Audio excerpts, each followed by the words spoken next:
wakaka yo matin angene kwa duogo bende kata kamano kapoko ka yo matin nikech angene ni loso aneno ka yo moing'ia kata kamano ayomo madiwacho aneno ka jokanyo magu bendoro ochomo Mombasa. Adwa wacho mana kaka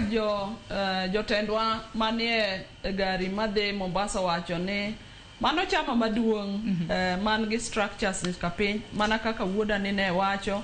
to mana kaka osewachi onge ringo kendo onge pondo to kendo wantie winjo ka owadwa Mike Agwanda wacho miel gi mor aneno miel achiel gi mor tadwa na nyise ni miel en a sign mar mor kidhialogo gi miero uneno kata kanisa ji miele ana ja Catholic wa miel muandis miel ne Nyasaye gi miere mi miel ne gima jogo wacho chama wa no nigi foundation mar katiba manyien chama mar ODM ema nonyuolo katiba ne pod aparo mana ndalo mane iloso gini kwago yes gi no banana gi orange anane orange kende ndiwa constituency then ane mane an treasurer mar the orange campaign omiyo gini wago mabor chama ni wago mabor onge ringo to onge pondo to benda adwa na nyis jowa ne mana kako osewachi winjo kama iko wacho gi jowete wagi kata mane erwako president founders dinner and very significant mano en idea mane baba Raila Amolo Odinga manokelo kendo noluonge kaka wendo ne noluonge kaka guest on the second day mar ODM at 20 to mane maturity ma ODM nigo mane maturity ma baba ne nigo manowewa ung'eno wawuoyo kuom ng'ama nochako party ni en ng'at mane nyalo go lweny gi ng'ato to level mar maturity mane en go ne ng'ane mana kaka owadwa osewacho inik kwale nikao imae to kata no mae to baba ne en ng'ama nyalo chung mago step ariyo chien maduogi mabed gi ng'at momae piny mowach ni Kenya duong' moloyo en ng'at achiel mane maturity ma baba wewago e Kenya ka mane maturity ma baba wewago e party ni to ODM mana kaka osewachi kendo kaka the youth representative owacho party ni en party man ge structures kuonde duto te to kendo adwa pako apart from ODM promote the youth wing mineno ka gintie kendo nyalo kwano gi kendo yudo kaka ma wantie omigi prominence ODM owe a strong women league structure kendo kineno kata telo ma wan go kata 2022 kane wantie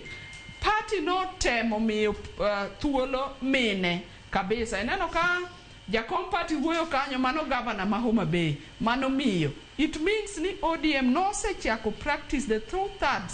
gender rule nikech mano katiba mane the party e mano fight ne king'iyo kata constituencies wa iyudo ka wan nyaka gi joluo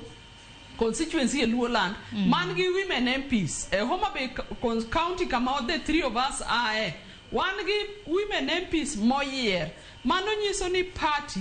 nigi confidence e mine nigi confidence e jomatindo omiyo mano e the way manyaka wadhiye to mano ne ok party kende party ne timo gima is a world view sani ni mane gima katiba wawacho ni equity nyaka tim kati equality nyaka tim ni gik moko ji duto te chwech te oganda te nyaka mi platform magibedogo e decision making table adwa na watieki kawacho level miwacho nano kawacho maturity mar the party maturity ma baba wewago ni agone kata the president erokamano nikech neno ka baba olal samanyo timore manyok wapar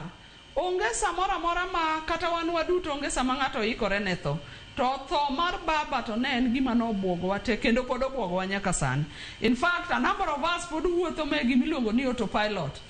but iyudo ka president no demonstrate ni en a statesman no the beyond ni ma nyoche en opposition leader president no the ahead mokao a bold step momiyo baba an honor